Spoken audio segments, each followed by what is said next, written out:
ఇదే కాకుండా ఉదండపూర్ రిజర్వాయర్ చాలా మంది భూములు పోయినాయి.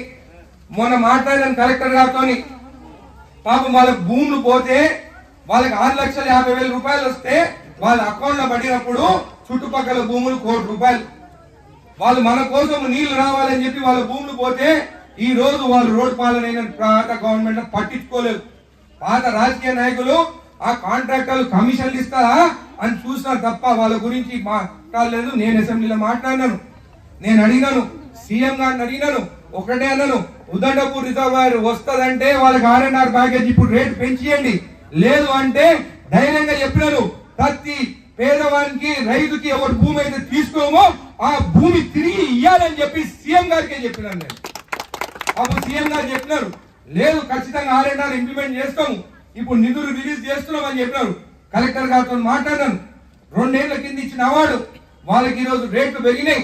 వాళ్ళకి రైతులకు అందరికి రేటు పెంచి ఇవ్వాలని చెప్పినాను. నేను కూడా లెటర్ పెట్టినాను, వాళ్ళ కోసం కొట్లాడతాను. నేను మీకు ఒక మాట ఇస్తున్నాను, ప్రభుత్వంలో ఉన్నానా లేకుంటే ఎమ్మెల్యేగా ఉన్నానని చెప్పి నేను ఎవరిపైన అధికారం చెల్లించను. నేను మీరు గెలిపించడానికే నేను ఎమ్మెల్యేని, మీకోసం కొట్లాడతాను. న్యాయం మీ పక్కన ఉంటే మీ పక్కనే ఉంటానని చెప్పి కూడా మీకు మాట ఇస్తున్నాను.